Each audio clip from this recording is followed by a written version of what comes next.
আগামীকাল সকালে আরেকটা কোয়ার্টার ফাইনালে মাঠে নামবেন লিওনেল মেসি। আরেকটা কোয়ার্টার ফাইনালে মাঠে নামবে আর্জেন্টিনা। প্রতিপক্ষ সুইজারল্যান্ড। কি হবে এই ম্যাচটায়? আমাদের বেশ আগ্রহ আছে না? আমি আসলে জানতে চাই না। যদি কেউ ক্রিস্টাল বল এনে আমাকে বলতো যে দেখো এটার দিকে তাকালে তুমি আগামীকালকে ম্যাচের রেজাল্ট জানতে পারবা, আমি দেখতে চাইতাম না। চাইতাম ২০২২ সালের আগ পর্যন্ত খুব চাইতাম। প্রতিটা ম্যাচের আগে ১ সপ্তাহ আগে থেকে মনে হতো যে ম্যাচটার রেজাল্ট আগে থেকে জানতে পারতাম। তাহলে স্ট্রেসটা কম হতো, আমার প্যানিকটা কম হতো, আমার প্রেশার ওঠানামা কম করতো, আমি কম অসুস্থ হতাম। আমি জানতে পারতাম হেরে গেছে বা জানতে পারতাম জিতে গেছে। একটু জানতে ইচ্ছা করতো। লুসাইল ফাইনালের পর থেকে আর ওই ইচ্ছাটা নেই। তার মানে এই না যে জয় দেখতে চাই না। কিন্তু ওই ব্যাপারটা আমার কাছে গৌণ হয়ে গেছে। লুসাইল ফাইনালের পর থেকে আমার কাছে সবচেয়ে গুরুত্বপূর্ণ ব্যাপার হচ্ছে মেসিরে খেলতে দেখা। এবং প্রতিটা ম্যাচে আমি ধরে নেই খেলা যখন শুরু হয় যে এটা মেসির শেষ ম্যাচ। ওই যখন ২০২৪ ফাইনাল খেললো কোপা আমেরিকা, আমি ধরে নিছি যে লোকে যাই বলুক মেসি বোধহয় আজকে অবসর নিয়ে নেবে। তারপরে যখন বাছাই পর্বে নিজের মাটিতে শেষ ম্যাচ খেললো, আমি ধরে নিছি আর মেসি খেলবে না। এই যে বলতেছে ২০২৬ নাও খেলতে পারি। এই ২৬ বিশ্বকাপ আসলো, প্রথম ৩টা ম্যাচ খেললো। তারপরে প্রতিটা পর্বে ভাবি এই কেপ ভার্দের বিপক্ষে আজকে শেষ ম্যাচ। এই মিশরের বিপক্ষে আজকে শেষ ম্যাচ। আগামীকালও সেরকম আমার কাছে মেসির শেষ ম্যাচ। আমি শেষবারের মতো সবসময় দেখি। প্রতিটা মেসির ম্যাচকে লুসাইলের পর থেকে আমি শেষবারের মতো দেখি। আমি আপনারা বলের অ্যাকশন দেখেন। বল কোথায় গেল, কি আক্রমণ হলো এটা দেখেন। আমি যতটা সম্ভব যদি লং শট ধরে, যদি কোনোভাবে অফ দ্য বল মেসিকে দেখা যায়, আমি ওর মুভমেন্টটা দেখার চেষ্টা করি। এটাকে ফ্যানাটিক একটা আচরণ বলতে পারেন।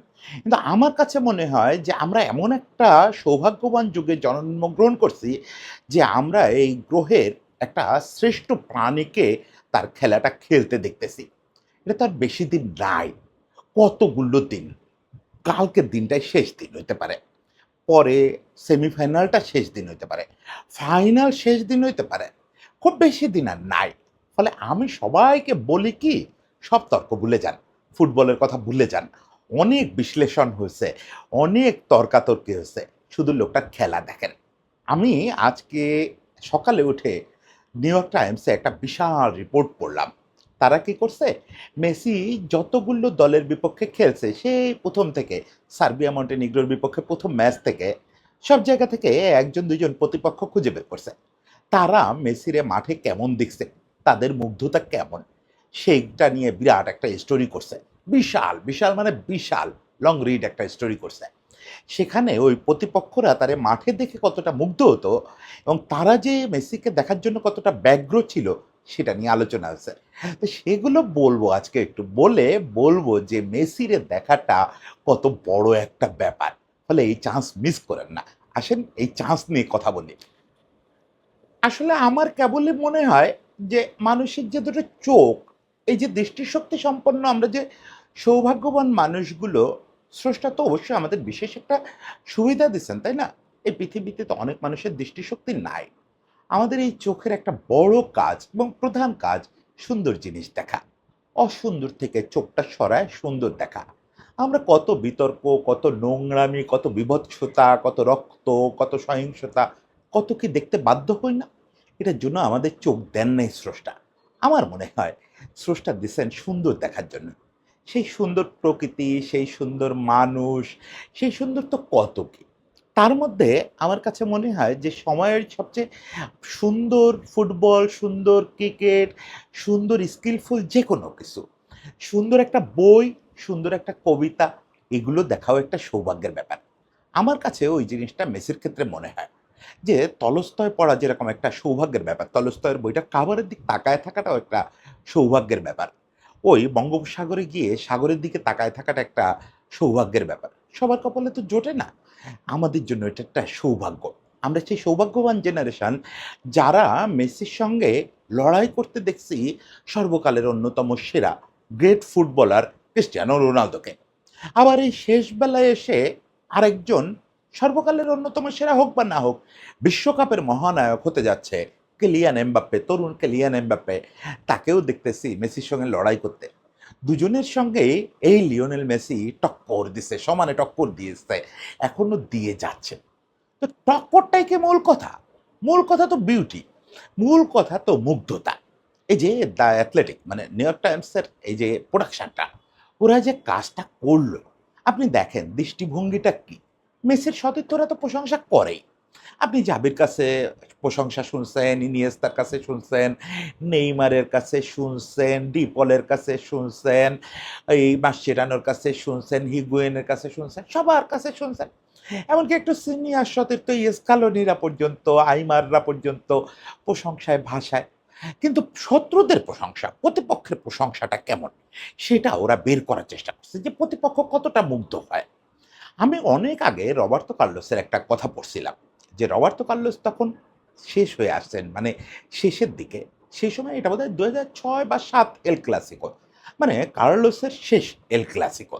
ওই এল ক্লাসিকোতে উনি প্রথম মেসিকে দেখলেন। মেসিকে উনি আটকাতে গেলেন একা না, সঙ্গে ক্যানাভারো, ফাবিও ক্যানাভারো এবং রবার্তো কার্লোস। একজন সর্বকালের সেরা ফুলব্যাক, একজন সর্বকালের সেরা ডিফেন্ডার।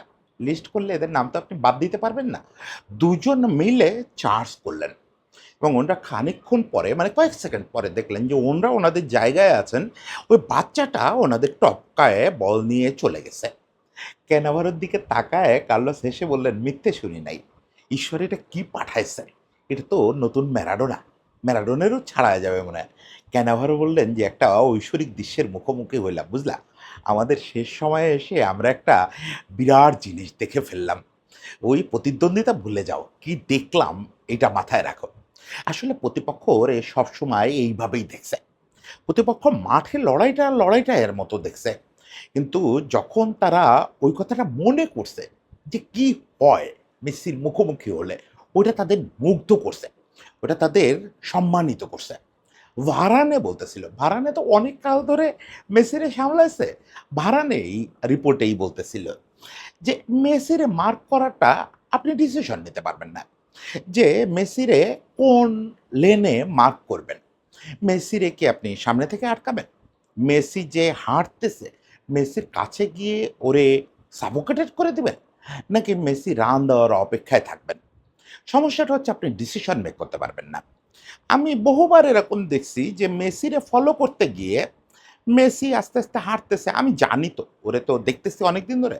যে আস্তে, আস্তে হাঁটতেছে মানে হঠাৎ করে প্রচণ্ড গতি বাড়াবে, ওই ডিসাইসিভ একটা কিছু করবে। ফলে আমি ওরে হাল ছাড়তেছি না। প্রচণ্ড একটা দৌড় দিছে, আমি ওরে ফলো করতেছি। তো লাভটা কি? আমরা হয়তো ৩ জন ওরে ফলো করতেছি। কোন সময়ে ও বল ছেড়ে দিছে, ওর টার্গেট ম্যানকে ও বল দিয়ে দিছে, টেরও পাই নাই। যতক্ষণে টের পাইছি ততক্ষণে সর্বনাশ হয়ে গেছে। সেকেন্ড, ফ্র্যাকশন অফ সেকেন্ড দেরি হয়ে গেছে। ও বল ছেড়ে দিছে। ওর পায়ে বল নাই। খেয়াল করে দেখি ওর পায়ে বল নাই। ও দৌড়ায় যাচ্ছে। ভারানের এই কথাটাকে খুব কমপ্লিমেন্ট করে। মনে হয় যে ওর এই কথাটাই একটু অন্যভাবে বলল। সেটা জে মেরিট, যুক্তরাষ্ট্রের ডিফেন্ডার। সে বলতেছিল যে ওর বিভ্রান্ত করার ক্ষমতাটাই আমার কাছে সবচেয়ে বিস্ময়কর লাগতো। ওরা আমি যে কয়বার মুখোমুখি হয়েছি, একবার কোপায় মুখোমুখি হয়েছি, ফ্রেন্ডলিতে মুখোমুখি হয়েছি। সবচেয়ে মুশকিল হচ্ছে আমি ওরা মার্ক করতেছি, আমি জানি ও আমার সামনে। আমি নিশ্চিত আমি ওরা মার্ক করতেছি। হঠাৎ করে আবিষ্কার করবেন আপনি যে আমি কোথায়? আমার সামনে মেসি নাই কেন? মেসি কোথায়? আপনি দেখবেন আপনার আর মেসির মধ্যে একটা বিরাট দূরত্ব। মানে কেমন যেন কি একটা হয়ে গেছে। এইটারে আবার ও বলতেছে যে মনে হয় যে সিনেমার একটা দৃশ্য। কিরকম সিনেমার দৃশ্য? উইলিয়াম গালাস বলতেছিলেন যে মনে হতো ম্যাট্রিক্স। ম্যাট্রিক্স সিনেমা দেখার পরে আমার মনে হয়েছিল যে এ খুব আজগুবি জিনিস। এসব হয় নাকি? কিন্তু মেসিরে মার্ক করতে গিয়ে আমি আবিষ্কার করছি যে ম্যাট্রিক্স বাস্তব জীবনেও অসম্ভব। এ আসলেই ম্যাট্রিক্সের ক্যারেক্টার। এ আছে চোখের সামনে, একটু পরে দেখি নাই। মানে ওকে ছায়াবাজি জানে? আমি জানি না।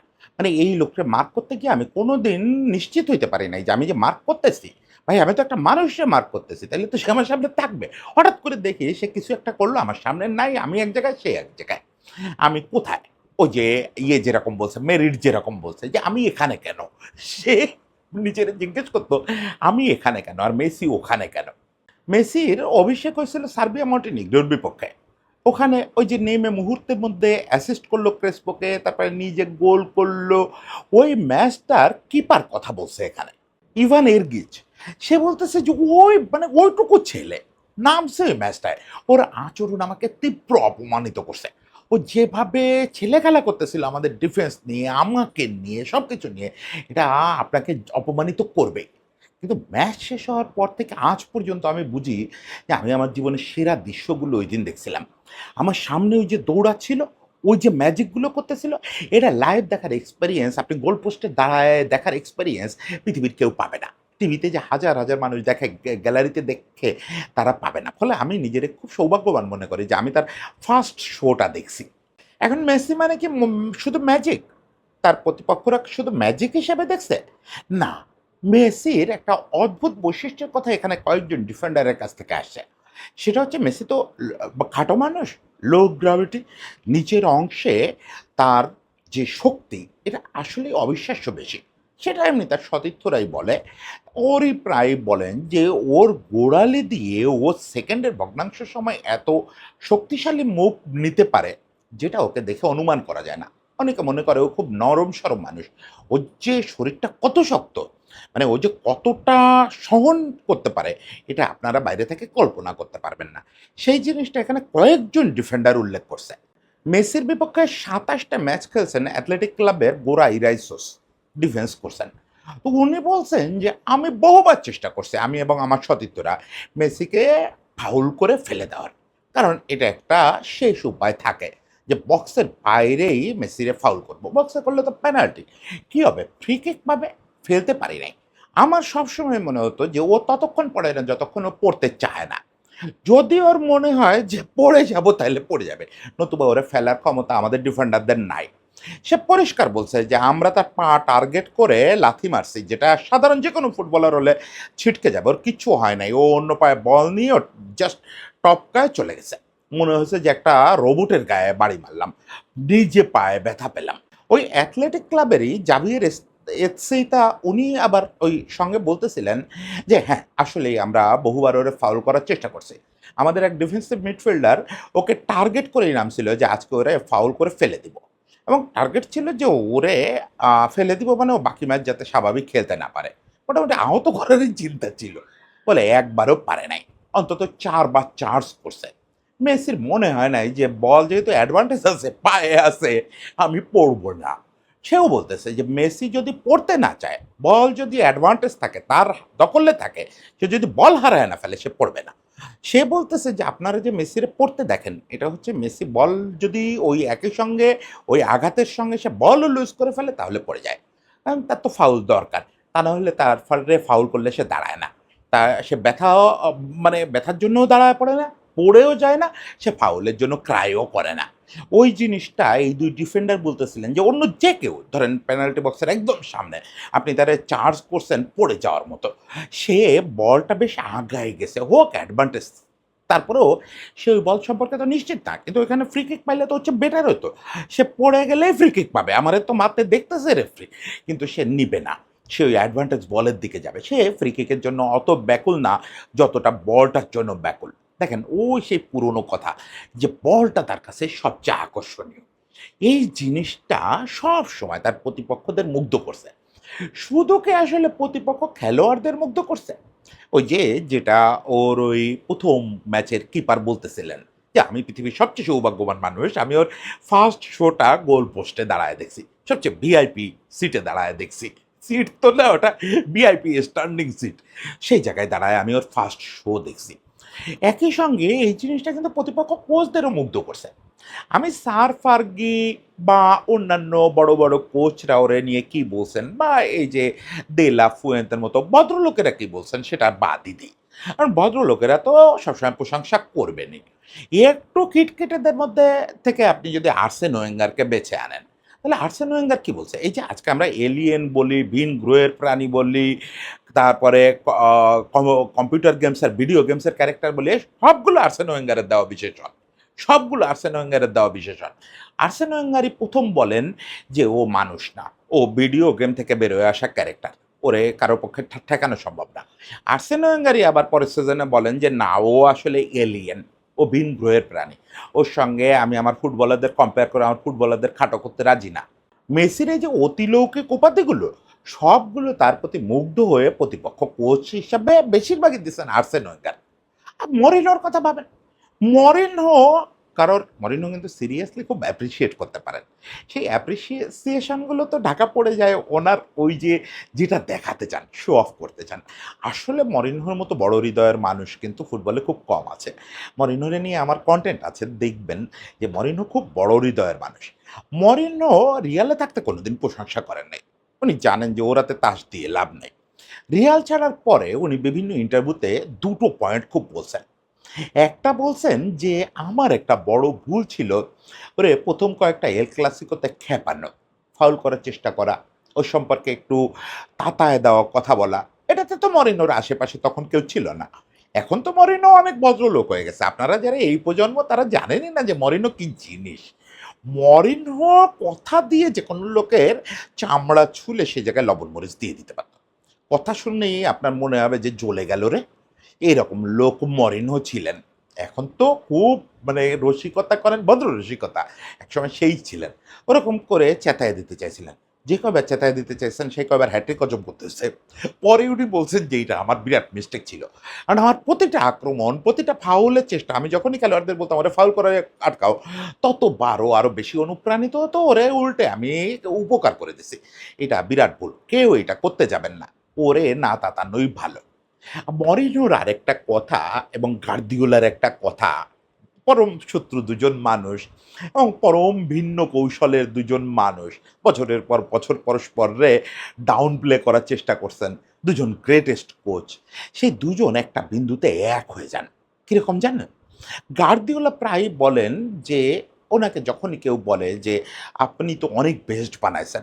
ইনিয়েস্তারে বানাইছেন, জাভিরে বানাইছেন, রদ্রিরে ব্যালন ডি'র জিতাইছেন ডিফেন্সিভ মিডফিল্ড থেকে, মেসিরে বেস্ট বানাইছেন।" উনি থামায়া দেন। "আমি মেসিরে বেস্ট বানাই নাই।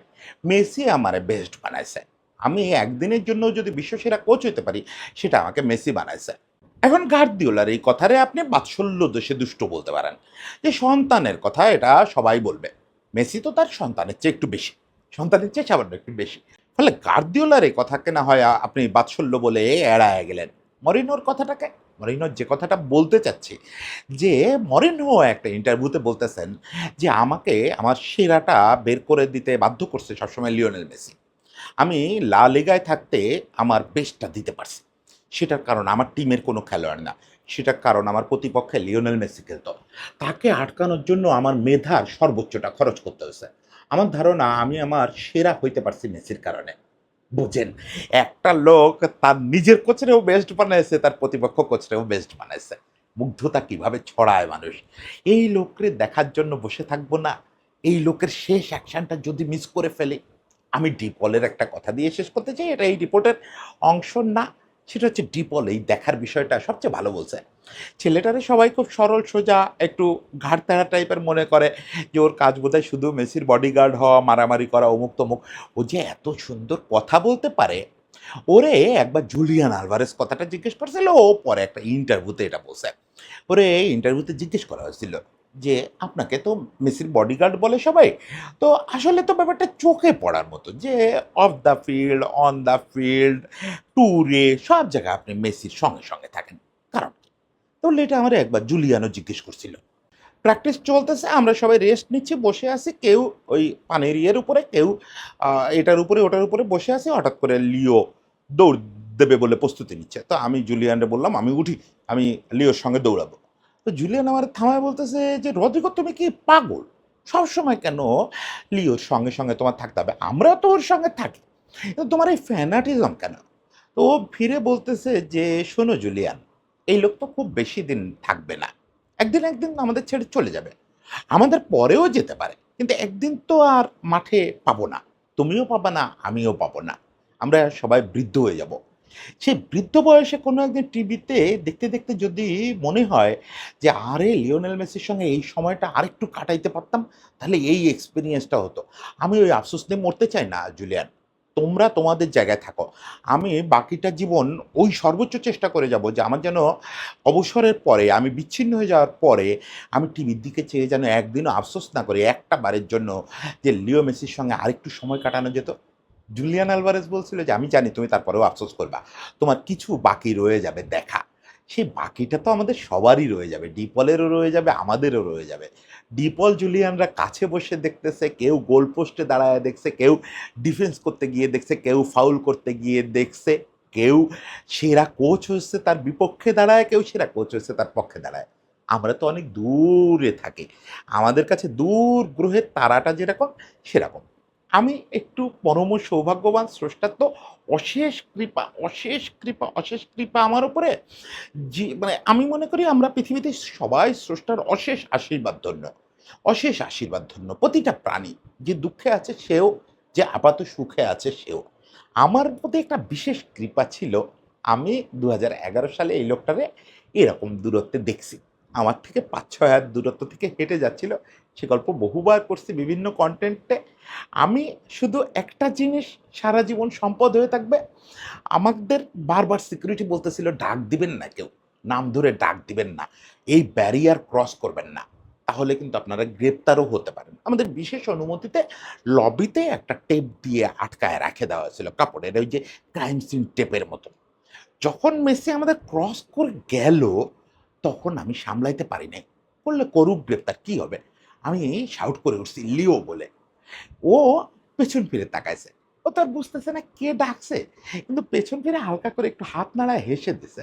আমি এখনো মনে করি আমার দিকে তাকাই এই বোধহয় হাসছে, আমারে চিনছে, জানছে যে এই লোকটা আমাকে দেখার জন্য দীর্ঘকাল লড়াই করে যাচ্ছে, দীর্ঘকাল আমাকে দেখাটাই তার স্বপ্ন, এই নিয়ে বেঁচে আছে। আমার কল্পনাটা কল্পনাতেই থাক, আরেকবার কালকে সকালে দেখব, দেখব শেষবারের মতো ভেবেই দেখতে বসবো। তারপরে যদি সেমিফাইনাল পর্যন্ত যেতে পারে আবার শেষবার ভেবে বসবো, ফাইনালে আবার শেষবার ভেবে বসবো, যতবার দেখবো তাই বলবো।